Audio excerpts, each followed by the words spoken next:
I do. I totally believe this, and I've posted something around the same sentiment yesterday in our Crushing Iron Facebook, our closed group for the podcast, that was about how difficult age groupers like to make things. I put in 2 quotes in there, but then one of the analogy I gave, so I won't read the whole thing, was professionals are 2 + 2 = 4.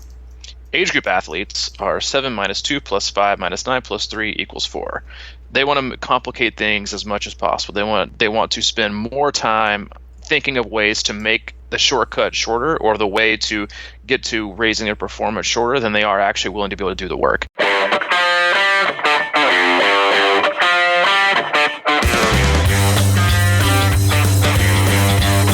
Hey, Coach. Happy Thursday. Sorry for the delay there, my friend. That's all right. We're flexible, but we still arrive. But on time, as it should be.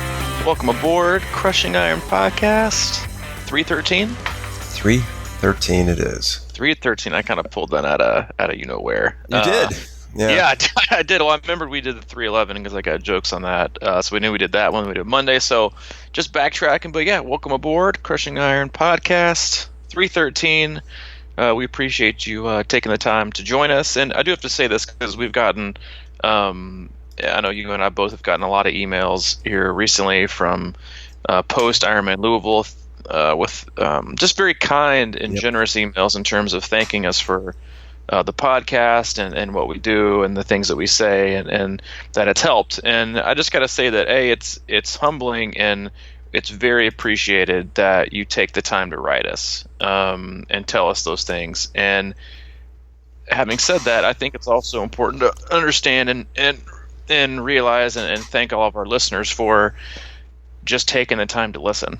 I don't know what podcast it was I was listening to a few weeks ago, but he was saying you want to write a book? Well, you better make it a good book, because asking someone to detach from reality and all the distractions that we have now in our day-to-day life and how busy people are and take the time to read what you wrote is quite the task. And although you can listen to our podcast and go for a run or ride on your trainer or ride in your car and multitask, you're still allowing us to be a part of your week, 2 hours or however, far back you are. So I wanted to kickstart it by saying thank you for giving us the time and the platform to hopefully connect with you about triathlon, about life, and hopefully that we can continue to do that and impact you and your training and how you see things in a positive way.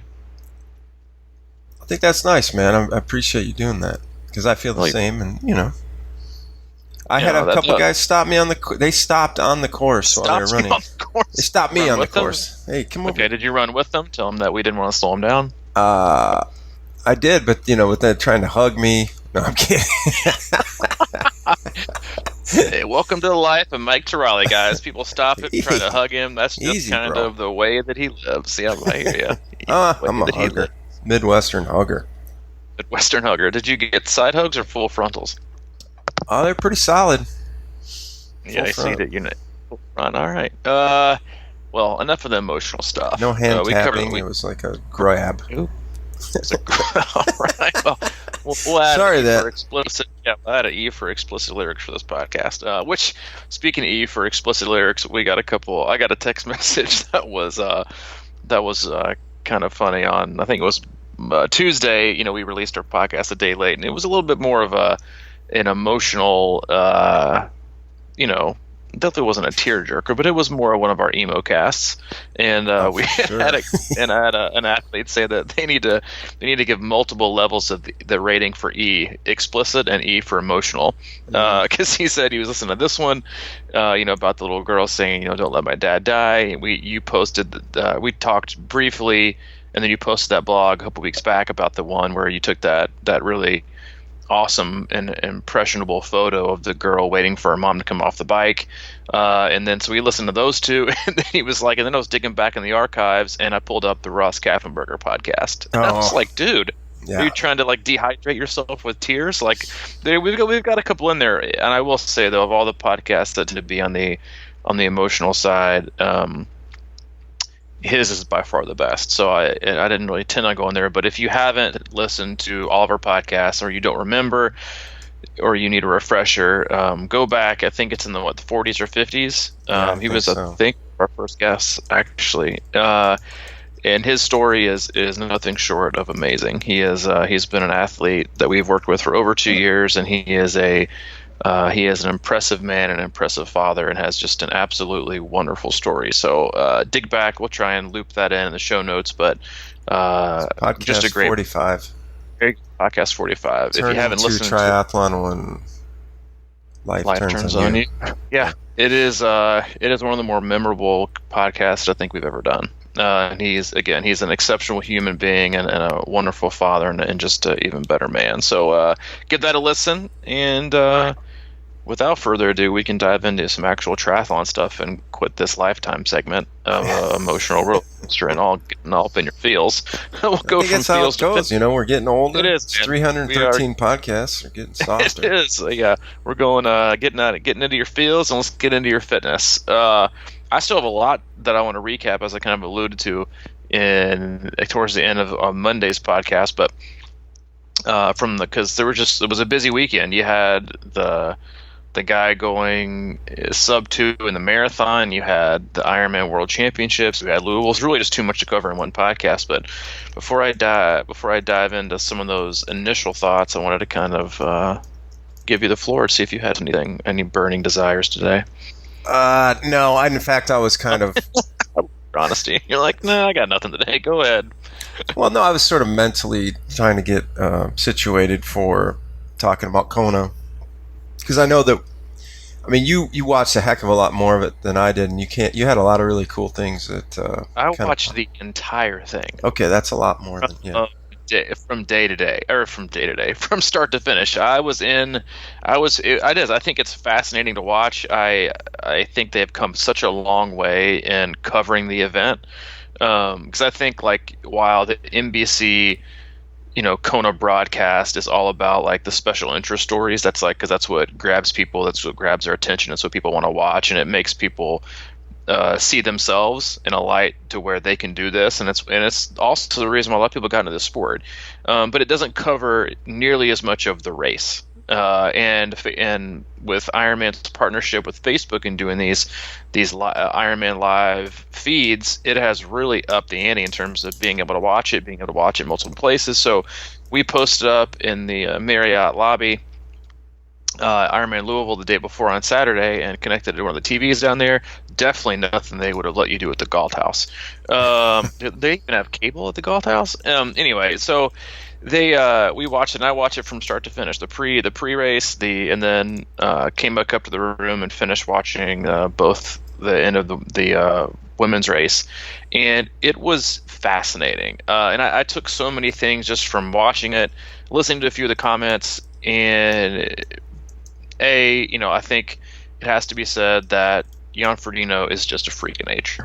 One of the most accomplished triathletes, if not the most ever, in terms of his Olympic gold medals, 70.3 World Championships, multiple Kona World Championships. He's just an all-around athlete. And I thought, I think I told you about this, but I think a lot of people obviously are watching. They interviewed Sebastian Kienle at the end of the race, and they're like, "How's it feel to be back on the podium?" He was in third.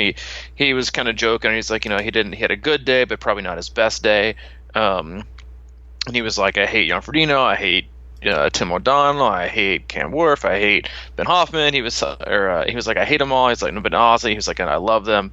He was like, "They're such good guys. They put together great races." And then he was like, Jan, he was like, I don't know what kind of shortcuts he's taken to basically, blow the field away and be so impressive every time. Because you got to kind of feel for a guy, I think, like Kienle, who is been in quote unquote his prime the last 5 or 6 years, and is kind of going up against a once in a generation athlete. And you see that in other other sports, like tennis is one where Federer was at the top of the game, and you had so many other athletes that were, and tennis players that were in any other generation would have been the best, and they just happened to be plugged in the same time span as one of the greatest ever. And so you got to kind of feel for the guy, even though he carries himself tremendously well. But he said he was joking, obviously, when he said that about John Ferdino, and he was like, the I don't know what kind of shortcuts he takes, but then he goes, all joking aside, he's so good because the guy's probably never taken a shortcut in his life. And I just thought that obviously that was a huge compliment, but I think it says a lot about the respect they have for each other, but it also just kind of sums up in a phrase why so many athletes are successful, and also why a lot of athletes aren't, in terms of taking shortcuts and trying to find ways to not just do the work, but to spend. Because I totally believe this, and I've posted something around the same sentiment yesterday in our Crushing Iron Facebook, our closed group for the podcast, that was about how difficult age groupers like to make things. That's a good one, man. And how professionals, tend to see things pretty much as they are, and they're willing to do it. They're willing to do the work. They don't want to overcomplicate things. And I put in 2 quotes in there, but then one of the analogy I gave, so I won't read the whole thing, was professionals are 2 + 2 = 4. Age group athletes are 7 - 2 + 5 - 9 + 3 = 4. They want to complicate things as much as possible. They want to spend more time thinking of ways to make the shortcut shorter, or the way to get to raising their performance shorter, than they are actually willing to be able to do the work. And I just think that quote was stuck to me. And then the biggest thing, I was talking about the men's race, and I'll talk about the women's race in a minute, was the top 5. Jan Frodeno obviously was in there, Sebastian Kienle, and Cam Wurf, who was I think the top 3 that I picked in the top 5. But then the stars, I thought, of the day for age group athletes to look at and understand where they came from were Ben Hoffman and Tim O'Donnell, both Americans, both fathers. Fairly new fathers for Ben Hoffman. I think his either daughter or son is less than a year old, and then you've got Tim O'Donnell, who obviously is the husband of Miranda Carefree, and I think their daughter is less than 2 years old. So obviously they've got a lot more responsibility in juggling of time and stress and sleep than a lot of these other athletes do that just tend to manage life by themselves. I think Alfredo actually has kids as well. But the 2 things that stuck out to me were that Ben Hoffman and Tim O'Donnell, again, both in the top 5. Tim O'Donnell was second. And Hoffman ran his way from, I think I saw 13th or 14th off the bike into 4th. Both had major injuries this last year that kept them from running. Tim O'Donnell, I believe from what I had read, basically couldn't run basically for 7 weeks leading up to this race. So the biggest race of the year, couldn't run, didn't even know if he could do it. They usually go to Lawrence, Kansas to train and have their camp because it's windy and hot there. And he sustained some kind of injury, so he's left to just doing a ton of swimming and a ton of biking and some aqua jogging. Didn't even know he could do this race.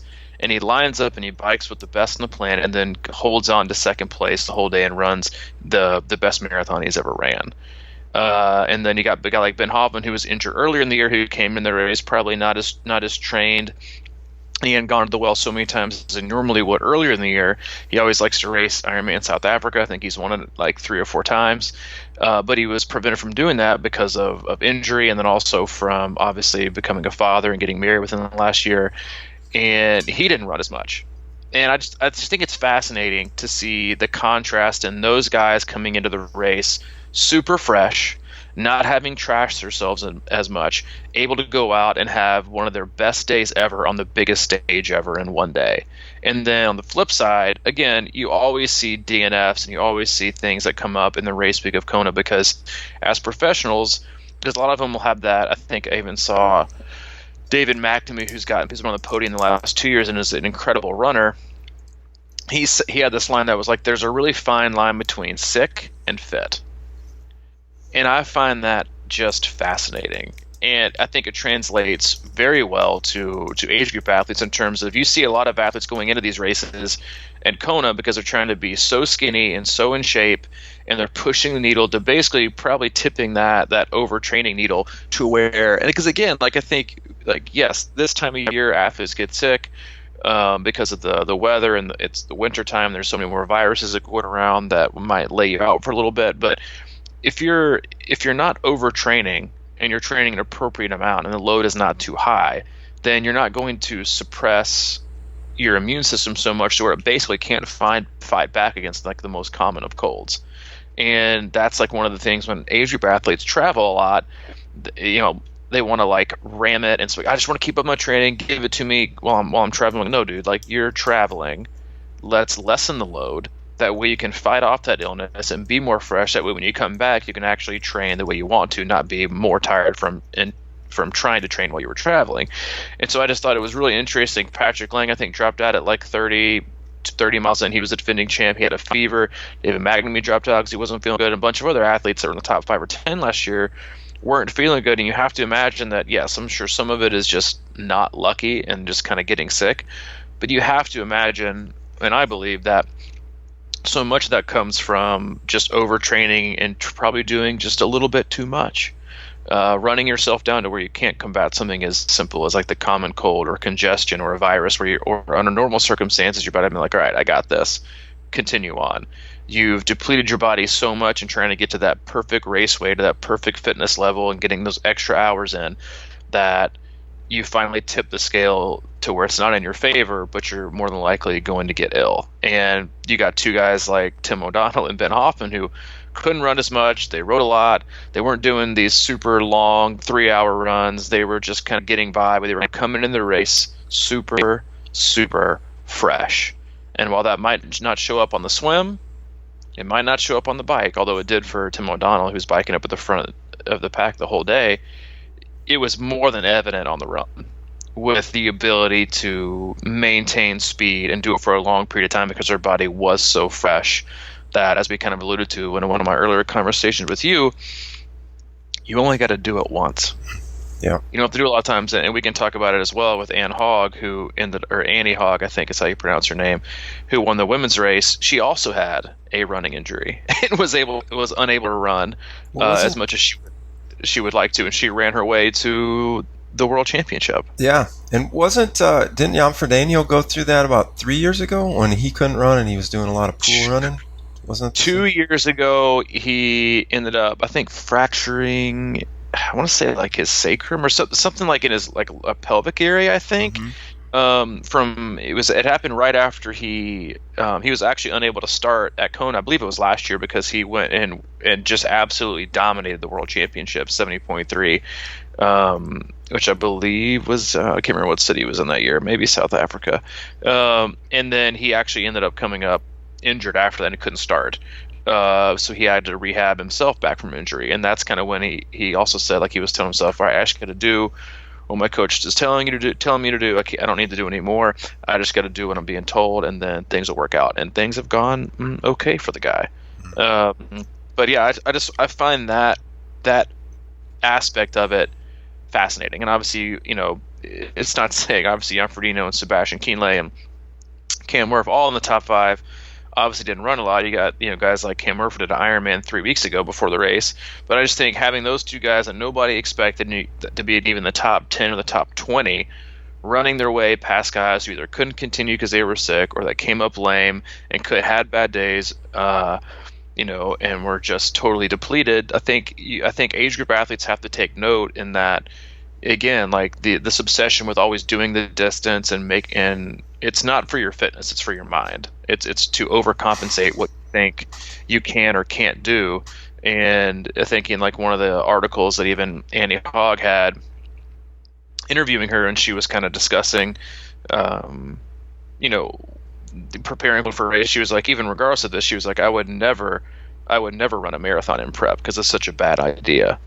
And so I think it's fascinating to see, like, and obviously it's not a trend. Obviously you can't call it a trend, but it's definitely something that I've always believed inherently as a coach, that you have to run a lot and add an intensity, but running a lot means a lot of frequency. It doesn't necessarily mean blasting out these super, super, super long runs that are going to leave you overly stressed and overly tired. And I think it is a good reason to overlook your own training and give it a good overview and see, is some of your speed and ability to not break down because of those super, super long sessions, or, just too much in general. So I think it's a great discussion. I find it very, very fascinating. Yeah, and especially when you're talking about the longevity of things, I think you're going to see sort of outliers that can maybe sustain that for a year, and then things come together and they go out and just have a great race.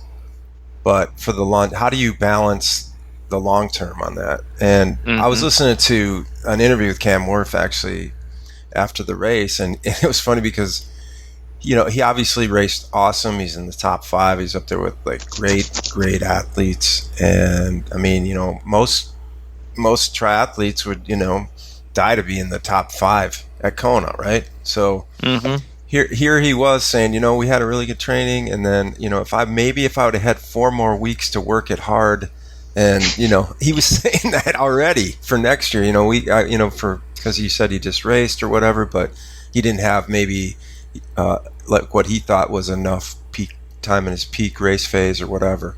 And he's already thinking about maybe that would have made the difference. And then it'll be interesting to see if it does make the difference next year, if that's his strategy. But I don't know how many minutes he was back off the top, but I mean, he did a lot better than people anticipated him doing, because he's maybe that's because he had to back down. I don't know. He's an incredible rider. I mean, he comes from professional cycling background. He was one of the highest level rowers. So the guy's got just a massive engine, but he has never really been able to put it together on race day in terms of doing it in the heat. And so to see him do that, I mean, the guy's obviously, like I said, got a massive engine. And again, I think, as kind of segueing into what I always like to tell athletes that need to take breaks or that are afraid of losing things is, dude, fitness is fitness. Yes, there are, and an engine is an engine. Yes, do you need to change the way or make sure you're improving your body in a way that makes sure that engine is durable? Yes, like Lucy Charles was even saying, I think I watched an interview with her, is like she is still a world-class swimmer. And we talked about this a few weeks ago on why athletes seem to injure themselves too much when they overrun, is that fitness is fitness. Or if you're a professional cyclist and you have that kind of engine, that kind of aerobic efficiency and that anaerobic capacity, and you plop yourself into a run race, guess what? I guarantee you're going to probably beat, obviously it's a shorter event like a 5K or a 10K, you're more than likely going to beat so many athletes that have just been running for a long time. Right? Because you already have this massive engine. Now, if you go longer and longer and longer, your body's probably going to break down because you're not as durable enough. And Lucy Charles was commenting from having such a massive engine she had built from swimming that she was finding herself getting more and more hurt as she tried to go up in the professional ranks, because she was overrunning. She was running with her engine, but she wasn't running with the purpose that her body was already built for. Because obviously a swimmer's frame and a swimmer's durability, you're suspended in water. It's not a high impact sport. You're not pounding on concrete and pavement. You really don't need that much durability, if any. You just need to be able to be fast in water. But so you give somebody like that who's got a massive engine and you plop them into running, well, their speed to them might be easy, might be 730s, and after a few miles their body's like, whoa, I could continue on aerobically. But from a durability standpoint and from having built your chassis the way you need to, your engine's going to break it. And that's what she was kind of mentioning happening. And Cam Wurf, again, is a good example that even if you're taking time off, because athletes have such this huge fear of taking time off for specific sports or not running enough or not riding enough, is that, as long as you're still maintaining a level of fitness, you could still translate it. Obviously, there's going to be specific details within your training load that need to be changed from running to cycling to running, swimming to running, and back and forth, especially with running, because of the impact that it has on your body. Is you got guys like Tim O'Donnell and Ben Hoffman who have these years and years and years and decades probably of built up running durability. And so instead of worrying so much and obsessing about Annie Hogg, these years and years and years of built-up running durability, that an injury doesn't erase that durability. It just means a small setback that you can't use it right then. I'm sure you lose a little bit of it, but you can maintain speed. You can be able to do the things you need to do to at least mitigate the losses in aerobic and anaerobic efficiency by doubling down on bike workouts or doing extra swims. Like, listen, it translates. Like, that's one of the conversations I had to have with some of the athletes at Louisville that were super bummed about the swim being canceled. And I said, yeah, the swim is canceled. I get it. It's a bummer. You want to do the whole thing. And I always think it's an advantage for our athletes because they they've come so long in swimming, they're prepared for it, and they want to do the distance. They've seen so many gains. But I also told them, listen, just because there is no swim doesn't mean you don't get to display the swim fitness you had today. Fitness is fitness. You still are going to have the aerobic advantage from doing miles and miles and miles and thousands of yards more than athlete A or athlete B, who only did a couple, not preparing for the swim. Not only were you not preparing for the swim, but you weren't actually working aerobically and anaerobically to propel other areas of the sport, which is cycling and running. So they got to reap those benefits without having to do the work or having to do the leg of the event. So again, I think it's one of those things that you need to. I think it's always good to look back and look at your training and realize that it's not some emergency that you have to take a break. You can it's as long as you can still swim or bike. Obviously, if it's a total layoff, then there's only so much you can do. But it also goes back to and something I've kind of gone back and forth with so many times, and it's dependent on the athlete and it's super dependent on the course. Is sometimes not even a week, 2 weeks will go by without doing a long run. For an athlete training in, that even gets up to close to us for an athlete training for a full distance race, and because I'll have them do double rides or tons of rides. And so I think that freshness though of coming in without as much pressure like those two guys did, and just knowing they got to do it once and that they're going to be, so fresh is such a huge advantage. And it goes back to one of the very first kind of quotes we had on the podcast, which was, 1% overtrained is worse than 100% undertrained. Because if you are even just a slightly bit overtrained, you won't be able to dig deep and find your fitness. Your body will break down, it will rebel against you, and not only that, but your mental and emotional energy will have already been zapped in the weeks and the blocks before where you overdid it. You got to be mentally, physically, and emotionally fresh to attack a race such as a 70.3 and a full, and you have to respect that and you have to prepare for that. So if you find yourself logging endless amounts of hours where you can't see the end in sight, then you need to reevaluate it and think that you might be going about it the wrong way.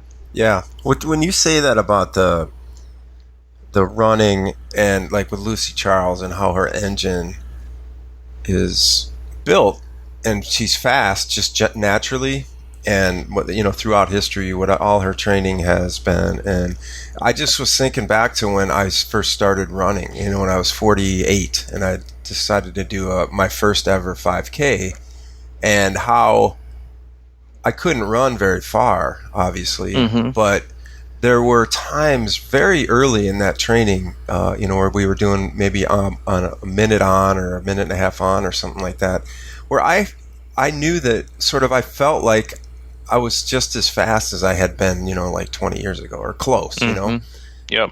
It was sort of that. And then, running was obviously hurt so much in the beginning. And it was just exactly because of what you're saying about the building your ability to handle the distance. And that's just such an interesting concept to me as I think back, because I've always wondered about it, because I've always said, man, I've never actually run a marathon, an Ironman, because I never feel like I'm running. But it isn't like I can't handle. It's like it's the pace that I end up running is something that I can fight through or whatever. But right, how do you get to that point? And we always say it is like, how do you? Everyone always talks about how do I get faster? How do I get faster? I don't know how much faster you can get at later in age. Pure speed kind of thing. And I think really what that sort of basically translates into is you get faster just because you get stronger, and it's because you don't slow down as much. You can hold your normal. You can hold pace. it long. Yeah, I mean it's well, I mean I think you know what I mean. I think there's the delusion between thinking that they're going to become, able to sprint 100 meters and whatever. Like the faster part of it is a little bit deceiving, I think. Well, I think there's a couple things and takeaways from that. One, I think in terms of like aging, because I mean we'll use Glenn Robecki as an example. He's 60, 64 age group, and he's gone faster in his marathon every year the last 3 years. Has he gotten insanely faster in terms of short course? He's gotten a little bit faster. And I think you're alluding to that. You're able to get a little bit faster, but the biggest key is is, again, like when you talk about long distance racing, it's not about how fast you can go. It's about how little you can slow down. So if you can again, and this is for any age athlete, if you can get just a little bit faster, just a little bit. We're not talking about like begging for, dropping, a minute and a half off your, pace for a marathon at the end of an Ironman. We're talking about 30 seconds, but if you can drop that 30 seconds per mile off, but you can hold your solid pace for longer, that's when you see the time chunks erase. That's when you see the big drops from a couple minutes here to like 15 to 20. Again, like you were saying, it's not because you got faster at the 400 meters or you got faster at the mile. It's because you got a little bit faster where it mattered. But you also, and most importantly, you became strong enough to hold it for longer. Your form was right. And again, like going back to Annie Hogg and Lucy Charles probably has an overall better engine. She led the race all day long. Her swim is world class. It is like one of the most wonderful things to watch. She's the best swimmer I've ever watched in triathlon, male or female. And her engine is gigantic. She came off the bike with an 8-minute lead, but you could see as the race went on that it wasn't necessarily her fitness that was failing her. She was kind of breaking down. Her form was breaking down. She was becoming more labored, and you could just tell that's the first sign. We got guys like Jan Frodeno who looks like a freaking gazelle running the entire 26.2. And Annie Hogg, if you watched her, she just looked like a fluid machine.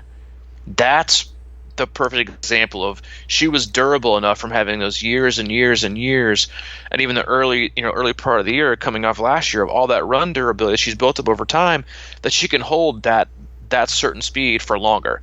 And age group athletes should take note. It was something I was actually making a note of as I was giving some feedback to one of our athletes at Louisville. He ran a 3:17 marathon at Louisville, and before that, because of some knee issues, the longest run we did was one 15-miler, and then at Ohio 70.3, which was obviously half marathon, and that wasn't even our best day. And he was looking back at the numbers because he actually his pace was faster at this marathon than it was the half marathon in Ohio. And he said something like to me on race day the next day. It was like, hey, I looked back at all my run mileage for the year, and 80% of it was before Boulder. And Boulder, I think, was a June Ironman, and the other 20% were from Boulder to this race because we just couldn't run as much, and he ended up having his best run split. So again, like, you might not be able to work on the speed, but you can maintain it because we just biked a crap ton. And again, you can maintain and mitigate those losses, and it's not really about being creative. It's not about like some magic. It's just understanding that, again, fitness is fitness, and yes, there are certain parts of your training that you need to focus on in order to be durable enough, again, as we talk about all the time, building your chassis. And that is so much why I'm a proponent of running right now, and running a lot, in preparing yourself and building that chassis that's going to allow yourself to do better and bigger things as the year progresses. Next year, like, build your foundation now, because again, like, it's cold. Yeah, I know that. But the biggest thing, and we talk about this almost around this time every year, is that so many athletes like, you know what, I'm just going to take some time off. And again, I think time off is great. Being flexible is great. But being totally lazy and starting from scratch every year is counterproductive. And most athletes are like, hey, I'll get serious around, I don't know, April, May. And what they end up trying to do is they end up trying to up mileage, right? So they want to creep up from, 15 miles a week, 20 miles a week, 25 miles a week, 30 miles a week, 35, 40, 45, whatever. And they want to always go up. And even more than likely, even if they haven't been consistent enough to meet the thresholds required to show they can be consistent and handle it. But then what they want to do is, while they're doing that, they also want to worry about getting faster all at the same time. So they'll want to add in speed work and up the mileage. And that's when they get hurt, and that's when they have setbacks. And then you also add in, like, one of the most demoralizing things, heat. They want to go in and do all these speed work and up the mileage when it's hot outside, when it's so hard to even see improvement, because the amount of time it takes to recover from dew points in the 70s and heat indexes in the 85, 90s to 100s is debilitating. And you can't do it all at once. But everyone wants to rush it. Everyone wants to rush because they have a timeline, because they chose to take this much time off, and they have this race coming up, so I've got to rush it. Guess what? Your body doesn't care. Your body has no idea that you signed up for a race. A, you probably shouldn't have, or B, that's too quick and you've been lazy leading up to the point. It has no idea. If the physiological aspect of your body could care less about your race calendar. It will get better on its own time, and you risk injuring yourself when you try to up mileage and up speed at the same time because you're doubling down on stress. You're adding stress with mileage, you're adding stress with increased intensity and intervals, and what's going to happen is those are going to collide and you're going to get injured. So build your base right now. Become really, really durable right now. So when it matters, you can scale back and focus on other things that are more specific to the races you want to attack for the year. Don't just neglect it and then try to do it all at once. I know it sounds more fun that way because you get to be lazy, you don't get to be committed, and you don't have to be worried about being motivated and being consistent. I get that. It's definitely much easier in the interim. But then when April, May comes around, you're wondering how you're going to get faster or quicker. You can only look in the mirror and think, well, you know what? I could have. I just chose to be distracted for the last 5 months or not do the work that I feel like I needed to do because my commitment level, my motivation, and my consistency don't match the goals in the race calendar. And that's when you see athletes' objectives and how they want to get better collide with the fact that their body isn't prepared to handle the load that they've now created by getting behind the 8 ball. I don't have much to add to that, man. Was that harsh? No, I think it's good. It is hard to do, though, man. I was struggling. Man. It's just the truth. It's just like people. It's again like everyone wants to sign up for the races, and I get it. And signing up for races is fun, but like you know what's also fun? Like getting better, and like you just have to realize and understand that there aren't shortcuts. There aren't. You know, like this ridiculous books. There's like, you get faster on 2 runs a week. You might be able to get negligibly faster, like a 5K, but guess what? Good luck in long course racing. And if that's what you're thinking about, then you're probably not running slow enough when you're supposed to. Frequency, building durability, building that durability so you can work on the strength, building that strength so you can work on the speed, and then work on the speed so you can propel that for longer periods of time, which you're going to simulate your racing. That's how you periodize things. That's how you focus on things. But you can't do any of that in a rush time frame because you're only going to get what you can get. And the more and more you prolong things, the more and more you put off being consistent, the more long you put off your off season because it feels good. Most people when they take more than like 3 weeks, it's over, baby. Mm-hmm. Like you were like 3 weeks turns into 3 months because then you got Thanksgiving coming up, the weather's turning. You're like, I just want to snuggle up by the fire with my baby and just chill out and have some tomato soup and a grilled cheese. And that's my life. And then January 1st happens, and you're like, oh boy. I got to get to work. So you put on 20 pounds and you're slower and you're less fit. So now you're chasing the person that you knew last, which was who you were in September. And you're forcing yourself to meet that, and you're rushing yourself back while thinking that it's okay to just skip the steps along the way. You can't skip steps. You can try, but your body is going to rebel. Your body is going to get injured. Your body is going to get sick. And it's going to tell you that the mental mistakes that you made aren't its responsibility. And if you want to treat your body right and you want to treat it like the machine that you want to run in June, July, August, or whatever, then you better start acting like it and take a few weeks off. Take some unstructured time. Be super flexible. I mean, a lot of the athletes I work with, they're like, please, please, please give me stuff the first 2 or 3 weeks after the race. I'm like, no. Take a break for a little bit, and then we'll get back at it. We don't take like 2 months off. You got to keep structure. You got to keep purpose because the longer you don't, the more behind the 8 ball you're going to get. And then most athletes just really, really struggle with not trying to rush who they are because they're obsessed with where they were when they last left off. And it's very, very hard for athletes to do, especially ones that monitor themselves and find themselves keep digging the same holes or keep doing this. They do like the April, May to September, October peak. They take 4 months off, and they go back to the same cycle over and over and over again with these dead periods and these unstructured periods with no purpose, and they wonder why their results are the same within like 5 minutes. Things got to change, and you got to be able to adapt to that. You got to be able to see it, and you got to be able to acknowledge that if I really truly want to get better, and I really truly want to run the back half of the marathon on a full distance, if I really truly want to run a better open or a better half marathon on a 70.3, if I really truly want to get better at swimming, then you're going to have to do those things. And you're going to put in the time and the work that isn't going to show up overnight. It's going to show up after weeks and months of doing the right thing overnight and every day. It doesn't just appear. It just appears one day because you've been consistent and you haven't forced it. Like, there's a perfect example as an athlete that I work with. All she does is run. Like, that's one of the things I think sometimes people confuse. I work with a ton of single sport athletes that just run, just bike, just swim, whatever. And she went out. She's training for her very first marathon, which is in, I think, like 3 weeks maybe. And she went out for one of her last long runs on the 12th, and an easy run. And at the end of it, she said, "Hello, fall, and hello, some fitness. Notes for me today: new threshold, new 10K PR, new half PR, longest run to date."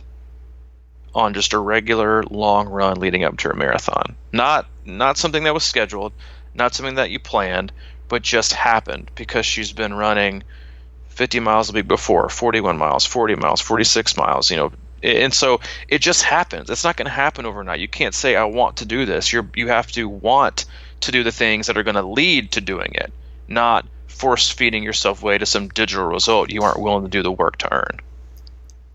Well, you just said something that you have to truly want to do this. And if we can talk about the mental side of that a little bit, because you get a lot of people just finish their late season Ironman. They're probably on a high a little bit, but they're probably not in the best mindset for wanting to get back out and start training necessarily. And then you got the people who kind of did a half maybe, and they saw the Ironman, all these things, and it's fired up, and they may have signed up or whatever. They have a race out there, and they're a little bit more jacked up maybe, and you have all these different kind of scenarios. And without having a race out there, and do you really want to run the back half of the marathon? Do you truly want to do that? Well, yes, of course you want to, but truly, what's that going to take? And how do you because it's triathlon, obviously it's 3 sports, and it's difficult to want to try and get better at all 3 of them and actually do what it takes to get better at all 3 of them, I think, sometimes. And it's almost like if you're going to err on the side of anything, it's probably get your bike up maybe or something, right? I mean, you're talking about running now, obviously, but it's hard to keep all 3 going. And I just think about that, and sometimes I feel like that can be a mental overload, and we don't necessarily have to think about it that way. We can focus on certain things, like you're saying, run now and then really maybe hit the bike later or whatever. But how do you truly, what have you seen as far as athletes that maybe don't have races on the calendar, and how they truly find desire to get better without that sort of fictitious illusion out there? Well, and again, this isn't the norm. I have a lot of athletes who this has become a way of life. It's not a chore. It's something that they crave. Right. Not in an obsessed way, but in I like being part of a process that I know is enriching me in a positive way with positive health benefits, and that's getting me better along the way. And obviously, I think every athlete has ebbs and flows of that emotional, mental state of focus, but it has to be woven into your fabric of being. But it's also all about who has the needle and who has the thread, because you have a lot of athletes who like to beat themselves into the ground, and they try to weave it into themselves by force feeding it with a sledgehammer or a chainsaw. And guess what? It ain't going to work. It ain't going to stick. You're going to rip it. Or you follow a training plan you shouldn't. We joke about this all the time. If I take over sometimes an athlete's training piece, and it's purchased 12 weeks to an Ironman, 12 hours, 12-hour plan. Reds. 3 weeks later, purchase 16 hours a week Ironman plan. Reds, yellow, green. 4 weeks later, 20-hour a week Ironman plan, because they can't objectively see, so they overdo it. Maybe it's too much thread, not enough needle. And then again, you also have sometimes where coaches will just absolutely overdo an athlete and just overtrain them, and that takes months to uncover. It takes months to undo. And so you have to hopefully put the athlete in a situation where they can be part of that needle and thread. Either one day the coach is holding the needle and the athlete's holding the thread, or vice versa. And you weave it together because it's about load. And everything should seem attainable and feel appropriately challenging. And so, yes, you have athletes that's become part of who they are. They are. You could. Some people use the word obsessed. They're just committed, and they just love being a part of a process that they know makes them feel good, and that they also know and understand will get them better because they've seen it, or they feel it, or they know it, or they trust you. And so then you have other athletes who have races that are far away, and they might have, I need something to focus on. All right, well then sometimes you have to change things into smaller intermittent goals. You're cooking, you're getting all your ingredients together this time of year, and you want to cook this really, really, really, really, really awesome meal that's like next July, right? So you've collected everything in your pantry and you've got it together, and then you're like, well, I don't want us to let it sit there. This is boring. I want to cook it now. And in order to get them engaged in the process and understand it's a slow cooking thing that has to marinate and sit, that you do a couple taste tests, and make them focus on making sure this part of it is right, making sure this ingredient is perfect, making sure this is dialed in.